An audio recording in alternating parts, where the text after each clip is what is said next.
नाजरीन, मैं हूं बिस्मिल्लाह आफ्ताब आलम और आप देख रहे हैं उर्दू हिंदी नॉलेज चैनल। देखिए, आप अगर यूजीसी नेट की तैयारी कर रहे हैं या फिर असिस्टेंट प्रोफेसर की, तो उन दोनों परीक्षा के लिए बहुत इम्पोर्टेंट टॉपिक है और इससे प्रश्न हर कीमत पे यूजीसी नेट में तो 1 से 2 प्रश्न जो है हर हाल में इसमें बनते हैं।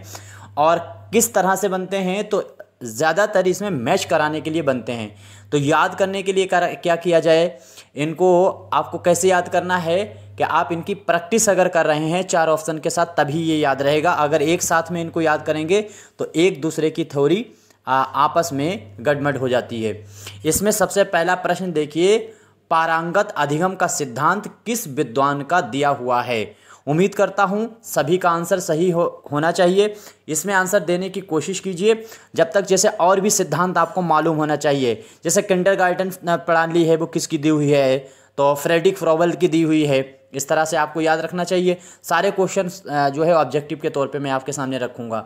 तो इसमें जिस बच्चे ने ये पहला जो सिद्धांत दिया है, तो जिस भी बच्चे ने फर्स्ट आंसर दिया है उसका सही है। उम्मीद करता हूँ सभी का आंसर सही हुआ होगा। जिसने भी फर्स्ट दिया है, टॉम गुड का नाम आपको याद रखना है, इन्हीं की दी हुई ये थ्योरी है।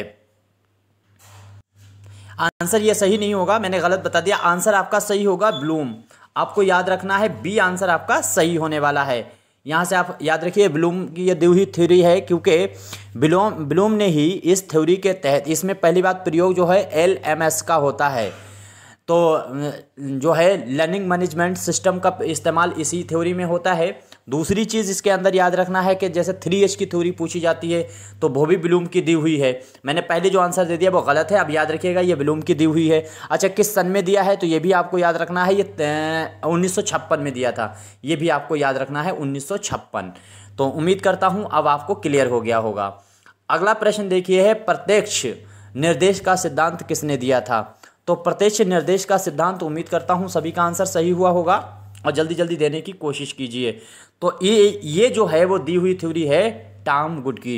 ये आपका आंसर बी सही होने वाला है। देखिए कितने क्वेश्चन आपके सही होते पहले से आपको मालूम है तो बहुत अच्छी बात है। ज़रूर बताइएगा क्या कितने क्वेश्चन आपके सही हुए। इसके बाद में है अनुरूपता का सिद्धांत निम्न में से किसका दिया हुआ है। उम्मीद करता हूँ सभी का आंसर सही होना चाहिए। यह आंसर क्वेश्चन आपको यहाँ से पढ़ना है, फिर आंसर देने की कोशिश करनी है। तो कार्ल स्मिथ का नाम आपको याद रहेगा। कार्ल स्मिथ ने ये दिया है सिद्धांत अनुरूपता का सिद्धांत। आंसर नंबर आपका फर्स्ट सही होने वाला है। अगला प्रश्न है, सामाजिक अधिगम और प्रतिरूपण इन दोनों सिद्धांतों को किसने दिया है। अब आपको हर कीमत पे याद रखना है, एक ये सिद्धांत है प्रतिरूपण का, दूसरा है सामाजिक अधिगम का सिद्धांत। बहुत बार आपने इसको पढ़ा होगा, इसको आपको बिल्कुल ऐसे ही रट जाना है। तो किसका है आंसर सही होना चाहिए, अल्बर्ट बंडूरा का नाम आपको याद रहना चाहिए। अल्बर्ट बंडूरा है, उनका दिया हुआ ये सिद्धांत है सामाजिक अधिगम का, बिल्कुल दिमाग में फीड होना चाहिए। अगला सवाल है, क्लासिकल अनुकूलन का सिद्धांत किसने दिया है। तो क्लासिकल अनुकूलन का सिद्धांत किसने दिया है, उम्मीद करता हूं सभी का आंसर सही होना चाहिए। जैसे उद्दीपन अनुक्रिया जो होती है उसका सिद्धांत आपको याद होना चाहिए, थायरनडाइक का दिया हुआ है। प्रयास का सिद्धांत थायरनडाइक का दिया हुआ है। इस तरह से ये आपको तमाम जो है शक्ति पृथक्करण का सिद्धांत मान लीजिए मॉन्टेस्क्यू का है। बहुत सारे ऐसे सिद्धांत हैं जो आपको याद होने चाहिए। अब इसमें जो आंसर जिसने भी इवान पावलोव का दिया है उसका आंसर सही है। फर्स्ट वाला जिस भी बच्चे ने दिया है उसका आंसर बिल्कुल सही है। देखिए हायर एजुकेशन की आप अगर तैयारी कर रहे हैं, चाहे वो assistant professor UG Uttar Pradesh का एग्ज़ाम हो और या यूजीसी नेट का, ये दोनों में शामिल है और दोनों में ही इसके सिद्धांत मिलाने के लिए आते हैं। कौन सा सिद्धांत किसने दिया, तो आपको पक्के तरह से रटे होना चाहिए। शास्त्रीय अनुसंधान का सिद्धांत किसने दिया है, तो ये सिद्धांत भी पावलोव का है। जिस बच्चे ने सी दिया है उसका आंसर सही है, उम्मीद करता हूँ सही होना चाहिए। तो पावलोव, अब आपको सिद्धांत याद रहेगा कि कौन कौन सा दिया है। तो शास्त्रीय का अनुसंधान के जो है शास्त्रीय अनुसंधान का सिद्धांत किसने दिया है, तो पावलोव ने दिया है। और क्लासिकल अनुकूलन का सिद्धांत किसने दिया है, तो पावलोव ने दिया है। अगला प्रश्न देखिए, अगला प्रश्न है, BF स्किनर का दिया गया सिद्धांत निम्न में से कौन सा है। तो प्रत्यक्ष अनुमूलन का सिद्धांत है। यहाँ पे अनुमूलन गलत लिखा हुआ है, उन्मूलन जो है वो गलत लिखा हुआ है।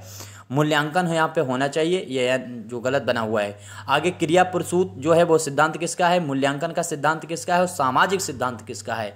तो सामाजिक सिद्धांत चूँकि आपको मालूम ही होगा, अभी आपने अल्बर्ट बंडूरा का पढ़ा है तो इसको यहाँ से तो कैंसिल ही कर दीजिएगा। तो इसमें आपका आंसर क्या सही होगा।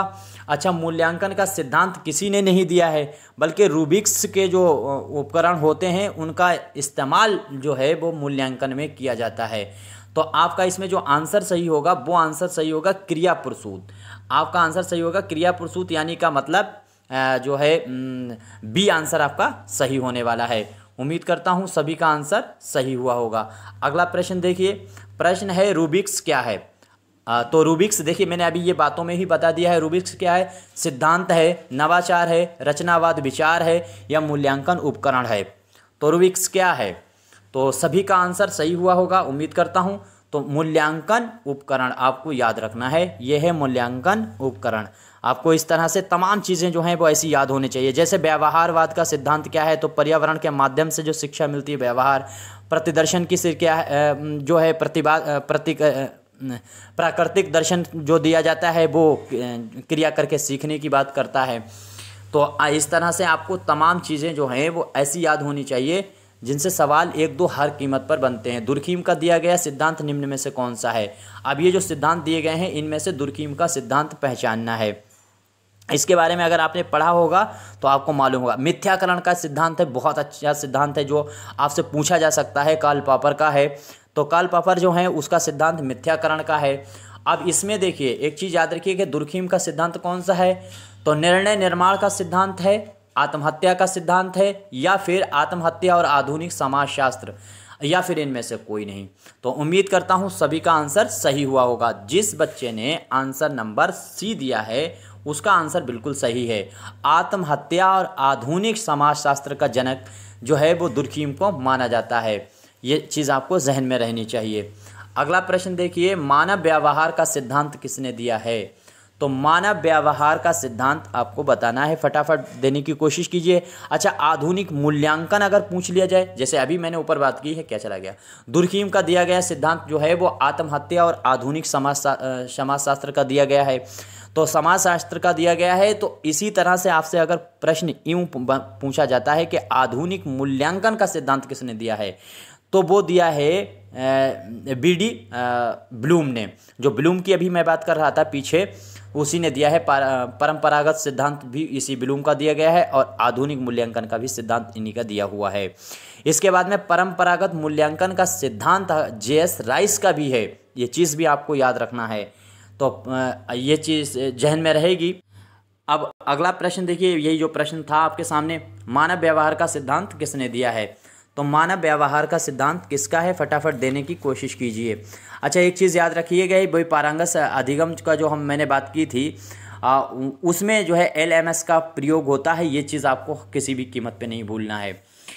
अब इसमें क्या होगा, तो म्यू का नाम आपको याद रखना है। आंसर आपका जिसने भी डी दिया है उसका आंसर सही है। अगला सवाल है, निर्णय निर्माण का सिद्धांत किसने दिया है। तो निर्णय निर्माण का सिद्धांत आपको फटाफट देने की कोशिश करना चाहिए। अच्छा, योग के माध्यम से शिक्षा देने की बात जो की थी तो वो की थी विवेकानंद ने। और सामंजस्य पूर्ण का सिद्धांत किसने दिया था, तो गांधी जी ने। और कर्म का सिद्धांत अगर पूछा जाए तो वो बौद्ध वालों का है। ये चीज़ें आपको उम्मीद करता हूँ पहले से ही मालूम होंगी। तो इसमें आंसर आपका जिस बच्चे ने फर्स्ट दे रखा है उसका तो सही है। साइमन का नाम आपको याद रखना है, उसी ने ये सिद्धांत दिया था। आगे है शक्ति पृथक्करण का सिद्धांत, वेरी वेरी इंपॉर्टेंट है। शक्ति पृथक्करण का जो सिद्धांत है ये हर कीमत पे आपको मालूम होना चाहिए और ये बहुत बार पूछा जा चुका है। शक्ति पृथक्करण का सिद्धांत ये जिसने भी 2021 और 20 का पेपर दिया है असिस्टेंट प्रोफेसर जो यूपी का UPHESC का हुआ था, उसमें ये भी यही पूछा गया था। तो आपको ये याद रखना है और नेट में तो ये पूछते हैं इसी तरह से। तो इसमें आंसर आपका क्या सही होगा, मॉन्टेस्क्यू का नाम आपको याद रखना है। आंसर नंबर डी जिसने दिया है उसका सही है। अगला प्रश्न है, निम्नलिखित में से कौन सा सिद्धांत वाटसन का दिया हुआ है। तो वाटसन ने जो है वो कौन सा सिद्धांत दिया है इनमें से आपको बताना है। उम्मीद करता हूँ सभी का मालूम होना चाहिए। जैसे व्यवहारवाद यहाँ पे दिया है, व्यवहार का सिद्धांत दे रखा है। तो व्यवहारवाद की विचारधारा जो है वो पर्यावरण के माध्यम से शिक्षा की बात करता है। तो और व्यवहारवाद का सिर्फ सिद्धांत पूछा जाए किसका दिया हुआ है, तो उम्मीद करता हूँ सभी का आंसर सही तो आंसर आपका सही हुआ होगा डी। ये इन्हीं का दिया हुआ सिद्धांत है, किसका? तो वाटसन का। अगला सवाल है, प्रयास और उद्दीपन अनुक्रिया का सिद्धांत किसका दिया हुआ है? तो प्रयास और अनुदीपन की जो प्रक्रिया है उसका सिद्धांत, अनुक्रिया का सिद्धांत किसने दिया है? तो आंसर तो आपका थॉर्नडाइक सही होगा। अब यहाँ पे थोड़ी सी बात समझ लीजिए, ये आंसर सही होगा ए, थॉर्नडाइक। थॉर्नडाइक जो था उसने सीखने के बुनियादी 3 नियम बताए थे। आपको उंगलियों पे याद होना चाहिए तीनों नियम, तत्परता का नियम, अभ्यास का नियम और प्रभाव एवं मुख्य नियम। तो अभ्यास का नियम, प्रभाव का नियम, तत्परता का नियम, ये किसने दिया है? थॉर्नडाइक। और थॉर्नडाइक जो है इसके बारे में आपको डिटेल में पढ़ना चाहिए। थॉर्नडाइक के बारे में क्यों पढ़ना चाहिए? क्योंकि ये बहुत इंपॉर्टेंट है। हर सब जो है कंपटीशन में इसको पूछ लिया जाता है, जो ख़ास तौर से टीचिंग की होती है। और इसी ने थॉर्नडाइक ने ही सीखने के गौण नियम भी बताए थे। जैसे बहु प्रक्रिया का नियम इसने गौण नियमों में, गौण जो इसने नियम बताया उसमें बताया है, बहु प्रक्रिया का नियम बताया है, मानसिक स्थिति का नियम बताया है, आंशिक प्रक्रिया का नियम बताया है, समानता का नियम बताया है, साहचर्य परिवर्तन का नियम बताया है।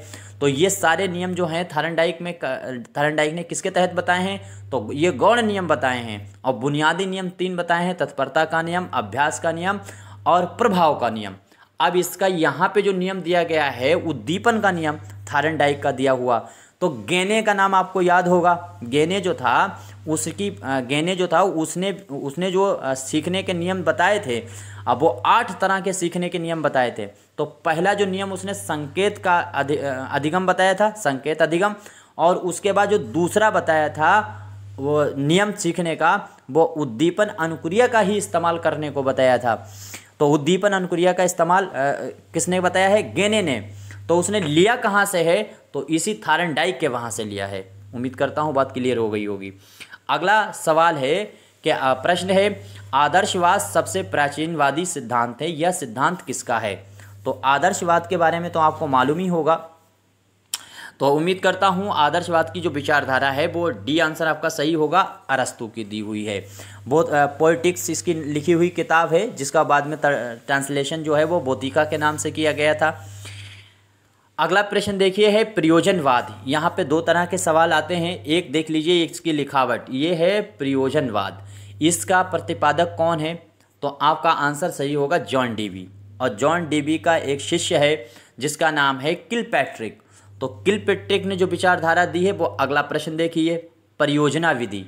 तो प्रयोजन विधि और परियोजना विधि में आपको फर्क रहना चाहिए। ये किलपैट्रिक की दी हुई विधि है। तो परियोजना जो है, परियोजना विधि किसकी है? किलपैट्रिक की है। प्रयोजन विधि किसकी है? जॉन डीवी की है।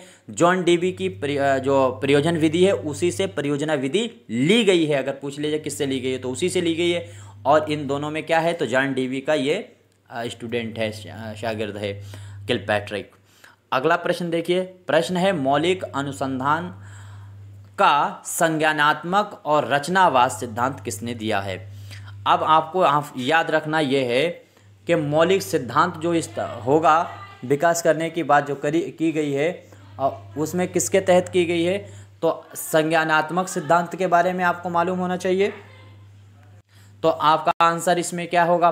तो संज्ञानात्मक का सिद्धांत भी और रचनावाद का सिद्धांत, ये 2 सिद्धांत अलग अलग हैं। तो किसने दिए हैं? उम्मीद करता हूँ सभी का आंसर ये जीन पियाजे के हैं। आपका आंसर सही होगा डी। अगला प्रश्न है अस्तित्ववाद का सिद्धांत किसने दिया है? तो अस्तित्ववाद का सिद्धांत, उम्मीद करता हूँ सभी का आंसर सही होगा, कीर्कगार्ड का नाम आपको याद रखना है, हर कीमत पे याद रखना। अगला प्रश्न है पंचपदी प्रणाली और स्मृति स्तर किसका दिया हुआ है? 2 प्रश्न एक ही बार में आपको याद रखना है। पंचपदी प्रणाली और स्मृति स्तर ये दोनों किसके दिया हुआ है? तो आपको याद रखना है, देखो स्मृति स्तर याद होना चाहिए, अवबोध स्तर याद होना चाहिए, और फिर साथ ही साथ में विचार और विमर्श का जो स्तर होता है उच्च स्तर, वो भी आपको याद होना चाहिए। कौन सा किसका दिया हुआ है इसमें कन्फ्यूज़न नहीं होनी चाहिए। तो स्मृति स्तर जो है वो प्राइमरी के जो बच्चे होते हैं, छोटे बच्चे होते हैं, उनके लिए इस्तेमाल किया जाता है। इसमें रटने पे जोर दिया जाता है। तो ये किसका दिया हुआ है? ये है हार्वर्ड का, आपको याद रखना चाहिए। आंसर आपका होगा डी। हार्वर्ड जो था उसका दिया हुआ है सिद्धांत। अब इसके बाद में अगला सिद्धांत अगला सवाल है कि 1976 में ये दिया गया है अवबोध स्तर की थ्योरी। यहाँ पे गलत लिख दिया है, स्टार लिख दिया है, अवबोध स्तर होना चाहिए। तो आप लिखेंगे अवबोध स्तर। अवबोध स्तर की थ्योरी किसने दी है? तो मॉरिस का नाम याद रखना है। और ये जो होता है वो माध्यमिक एजुकेशन होती है या फिर जो कॉलेज के इंटर कॉलेज तक यानी इंटरमीडिएट तक की जो एजुकेशन होती है उसी में इस थ्योरी का प्रयोग ज़्यादा होता है। अगला प्रश्न है हंट का कौन सा स्तर है? दिया जो 3 स्तर है मैंने कहा था उसमें हंट का कौन सा है? तो हंट का दिया गया स्तर आपको याद रहना चाहिए चिंतन स्तर है। देखो विचार विमर्श का भी स्तर दे रखा है। अब 2 ऑप्शन इसमें सही हो सकते हैं, चिंतन स्तर और विचार विमर्श। चिंतन स्तर से ही विचार विमर्श हो सकता है। भाई चिंतन आप करने की कैपेसिटी आपके अंदर है तभी तो आप विचार विमर्श कर पाएंगे। तो ये एक ही चीज़ है, दोनों ऑप्शन अगर दिए गए हैं तो पहले आप विचार चिंतन पे करेंगे। तो अंट ने क्या दिया है? चिंतन का। उम्मीद करता हूँ क्लियर हो गया होगा। अगला प्रश्न है वयस्क बच्चे जो होते हैं, वयस्क बच्चों के लिए एंट्रागोगी, इस वर्ड पे ध्यान दीजिएगा। एंट्रागोगी की जो थ्योरी है वो किसने दी? अब ह्यूटागोगी है, एंट्रागोगी है, बहुप्रसा है, ये आपको थ्योरियाँ याद होनी चाहिए। तो एंट्रागोगी की थ्योरी किसने दी है? तो आपका आंसर क्या सही होना चाहिए? शेपर्ड नॉल्स का नाम आपको याद रखना है। फर्स्ट आंसर आपका बिल्कुल सही होगा। यहाँ से याद रखिए एंट्रागोगी शेपर्ड नॉल्स। एंट्रागोगी किसकी? शेपर्ड नॉल्स। अगला सवाल है छोटे बच्चों के लिए स्वनिर्धारित ह्यूटागोगी की थ्योरी किसने दी है? तो अब ये चीज़ और याद रखना है, छोटे बच्चों के लिए कौन सी है इसको अलग से भी जहन में रखना चाहिए। किसने दी है ये तो रहना ही चाहिए। तो ह्यूटागोगी जो है वो छोटे बच्चों के लिए है थ्योरी और दी हुई है क्रिस कैनियन की। जिसका आंसर क्रिस कैनियन है उसका आंसर बिल्कुल सही है, बी आंसर। और अभी जो मैंने बात की थी फिर से देख लो, ह्यूटागोगी थ्योरी किसने वयस्क बच्चों के लिए, वो किसकी है? शेपर्ड्स नॉल की। अब अगला प्रश्न दे है कि है बहुप्रशा। अब आपको बताना है कि जो बहुप्रशा है उस और साथ ही साथ में पेडागोगी, ये देखिए पेडागोगी और बहुप्रशा ये दोनों किसकी दी हुई थ्योरी हैं? उम्मीद करता हूँ सभी का आंसर सही होना चाहिए। तो बहुप्रशा जो है और पेडागोगी जो है तो ये किसकी थ्योरी है ये जहन में रखना। हार्वर्ड गार्डनर का नाम आपको याद रखना है। आंसर आपका सही होगा डी। उम्मीद करता हूँ बात समझ में आ गई होगी। अगला प्रश्न है किंडरगार्टन प्रणाली किसकी दी हुई है? तो बहुत आसान सा सवाल है और ये आंसर सभी का सही हुआ होगा उम्मीद करता हूँ। तो आपका आंसर इसमें होगा फ्रेडरिक फ्रोवेल। आंसर जिसने ए दिया है उसका आंसर सही है। देखिए आज मैंने जो बात की है उसमें बात की है ये थ्योरी थी और कौन सी थ्योरी यानी कौन सा सिद्धांत किसका दिया हुआ है। बचे हुए कुछ क्वेश्चन और हैं। आज मैंने 30-35 क्वेश्चन बताए, 30-35 थ्योरी और रखेंगे। बस इतनी अगर आपको याद है तो हर कीमत पे जो सिद्धांत होते हैं और किस सिद्धांत को किस विद्वान ने दिया है इस तरह का सवाल अगर आता है मिलाने के लिए या डायरेक्ट पूछा जाता है तो वो आपसे क्वेश्चन किसी कीमत पे नहीं बचेगा। और ये आएंगे ज़रूर हर हाल में। यूजीसी नेट में जो बच्चे एग्ज़ाम देते हैं उनको मालूम है किसी न किसी शिफ्ट में इस तरह के क्वेश्चन पूछे ही जाते हैं। और यूजीसी नेट के अलावा यूपी असिस्टेंट प्रोफेसर का एग्ज़ाम है उसमें भी ये टॉपिक आपसे पूछा जाएगा। तो ऐसे ही टॉपिकों पर बात करेंगे जो यूजीसी नेट और असिस्टेंट प्रोफेसर दोनों में कॉमन टॉपिक है ताकि एक ही वीडियो को देख करके दोनों परीक्षाओं के लिए आप तैयार हो पाएँ। बाकी इसमें कोई गलती हुई तो ज़रूर बताइएगा। आपका कोई सुझाव है तो आप दे सकते हैं। बाकी अच्छा लगता है तो लाइक कर सकते हैं, नहीं अच्छा लगता है तो डिसलाइक कर सकते हैं। चाहें तो आप किसी को शेयर कर सकते हैं।